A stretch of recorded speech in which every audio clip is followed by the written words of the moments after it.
तो हाईकोर्ट ने भी दिल्ली सरकार को दिवालिया सरकार कह दिया है। अब और क्या ही बच गया है। चुनाव सिर पर है, लेकिन दिल्ली सरकार स्वास्थ्य हो या शिक्षा, किसी भी क्षेत्र में केंद्र सरकार की मदद नहीं लेना चाहती, क्योंकि यहाँ स्वाभिमान की बात आ जाती है, जो कि बेहद आश्चर्यजनक है।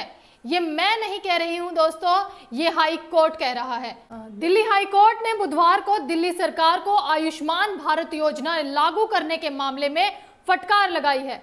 कोर्ट ने कहा है कि दिल्ली सरकार केंद्र सरकार की इस योजना के तहत मिलने वाली वित्तीय मदद लेने से इनकार कर रही है, जो कि बेहद आश्चर्यजनक है। हाई कोर्ट ने टिप्पणी करते हुए कहा कि दिल्ली सरकार दिवालिया हो गई है। दिल्ली हाई कोर्ट ने देश की राजधानी में आम आदमी पार्टी सरकार के वर्ल्ड क्लास स्वास्थ्य सेवाओं के दावे की हवा निकाल कर रख दी है। नमस्कार दोस्तों, मैं संजना आपके साथ और आप देख रहे हैं जनता की आवाज। दोस्तों, आम आदमी पार्टी की हालत किसी से छुपी हुई नहीं है। मुखिया केजरीवाल के जेल जाने के बाद से पार्टी की व्यवस्था जैसे डगमगा सी गई है। वहीं विपक्ष भी कोई मौका नहीं छोड़ता आम आदमी पार्टी को लताड़ने का, चाहे वो टॉयलेट चोरी के आरोप हो या फ्री की रेवड़ी के नाम से उनकी योजनाओं का मजाक उड़ाना। अब ऐसे में आप केंद्र की मदद कैसे ले सकती है? और सिर पर चुनाव है जिसे जीतना केजरीवाल और आपके लिए बेहद जरूरी है, और पार्टी जोरों शोरों से तैयारियों में लगी हुई है। विपक्ष के ताने को पार्टी ने फ्री की रेवड़ी योजना बना दिया है, लेकिन अब हाईकोर्ट की बात को कैसे झुटलाया जा सकता है? बुधवार को चीफ जस्टिस मनमोहन और जस्टिस तुषार राव गडेला की बेंच ने कहा, यह कितना अजीब है कि दिल्ली सरकार केंद्र की सहायता स्वीकार नहीं कर रही है, जबकि उसके पास अपने हेल्थ केयर सिस्टम के लिए कोई पैसा नहीं है। कोर्ट ने राज्य सरकार से कहा कि आपकी राय में अंतर हो सकता है, लेकिन इस मामले में आप सहायता लेने से क्यों इनकार कर रहे हैं? आपके अस्पतालों में कोई भी मशीन काम नहीं कर रही है, क्योंकि वास्तव में आपके पास उन्हें चलाने के लिए पैसा नहीं है। चीफ जस्टिस मनमोहन ने कहा कि आज आप नागरिकों के लिए 5 लाख रुपए लेने से इनकार कर रहे हैं।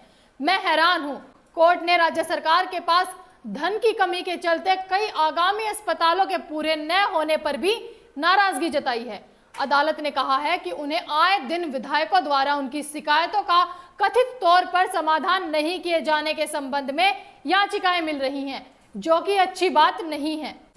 अब ऐसी टिप्पणी ने केजरीवाल के स्वास्थ्य मॉडल की पोल खोलकर रख दी है। दिल्ली हाई कोर्ट ने दिल्ली के स्वास्थ्य सिस्टम पर सवाल खड़ा कर दिया है। दिल्ली में स्वास्थ्य सेवाओं की स्थिति ठीक नहीं है। अस्पतालों में आवश्यक और अत्याधुनिक सुविधाओं की कमी है। यहाँ तक कि मरीजों के लिए सीटी स्कैन जैसी सुविधाएं भी उपलब्ध नहीं है। कोर्ट ने पूछा कि केंद्र सरकार से मदद लेने में क्या दिक्कत है, और यही सवाल दिल्ली वासियों का भी है। एक तरफ दिल्ली जहरीली होती जा रही है, जिसके चलते मरीजों की संख्या दिन ब दिन बढ़ रही है।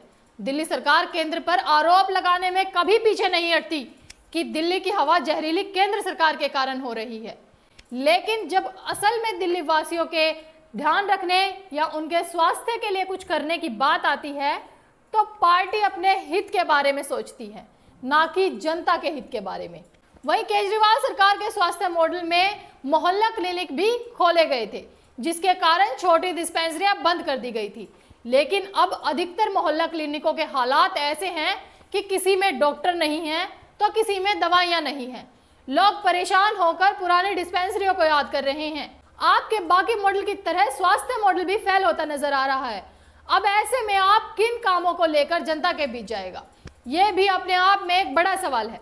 आपको बता दें, दरअसल भाजपा के 7 सांसदों ने आतिशी सरकार पर आयुष्मान भारत प्रधानमंत्री जन आरोग्य योजना को लागू करने को लेकर दिल्ली हाईकोर्ट में याचिका दायर की। उन्होंने हाईकोर्ट से इस योजना को दिल्ली में लागू कराने का निर्देश देने की अपील की, और वहीं दिल्ली हाईकोर्ट ने बुधवार को इस मामले में सुनवाई करते हुए आतिशी सरकार के रवैये पर चिंता जताई। बीजेपी सांसद द्वारा दायर की गई याचिका में कहा गया कि देश के 36 प्रदेशों और केंद्र शासित प्रदेशों में इसे लागू किया गया है, लेकिन दिल्ली सरकार इसे लागू नहीं कर रही है। इस याचिका में यह भी कहा गया है कि दिल्ली सरकार ने 2020-21 के बजट में भाषण में इसे लागू करने की बात कही थी, लेकिन बाद में वह इससे मुकर गई। याचिका में यह भी कहा गया कि दिल्ली में इसे लागू करने का फैसला संविधान के अनुच्छेद 14 और अनुच्छेद 21 के तहत मूल अधिकारों का उल्लंघन है। वहीं प्रधानमंत्री नरेंद्र मोदी ने 29 अक्टूबर 2024 को 70 वर्ष से अधिक आयु के वरिष्ठ नागरिकों को इस योजना में शामिल करने की घोषणा की। प्रधानमंत्री ने इस कार्यक्रम के दौरान कहा कि मैं दिल्ली और पश्चिम बंगाल के 70 वर्षों से अधिक उम्र के हर बुजुर्ग से क्षमा मांगता हूं। मैं आपकी सेवा नहीं कर पाऊंगा। मुझे पता तो चलेगा कि आपको कष्ट है, लेकिन आपकी सहायता नहीं कर पाऊंगा, क्योंकि अपने राजनीतिक स्वास्थ्य के कारण दिल्ली और पश्चिम बंगाल की सरकार आयुष्मान भारत योजना जुड़ नहीं रही है। आपको बता दें, इस योजना के तहत 70 साल से ऊपर के बुजुर्गों के लिए मुफ्त चिकित्सा के तहत 5 लाख तक का इलाज उपलब्ध कराने वाली योजना को दिल्ली में लागू किया जाना था, जिसे दिल्ली सरकार में लागू नहीं किया गया। इसमें आरोप लगाया गया कि आम आदमी पार्टी के संयोजक अरविंद केजरीवाल निजी हितों के चलते केंद्र सरकार की स्वास्थ्य योजना को दिल्ली में लागू नहीं होने दे रहे हैं। याचिका में स्पष्ट किया गया कि दिल्ली ही एक ऐसा राज्य है जहां के लोग आयुष्मान भारत योजना का लाभ नहीं उठा पा रहे हैं। बीजेपी सांसद बांसुरी शिवराज ने आम आदमी पार्टी पर हमला करते हुए कहा कि आयुष्मान योजना के तहत संचालन का अनुपात यानी 60% पैसा केंद्र सरकार देगा और 40% राज्य सरकार देगी।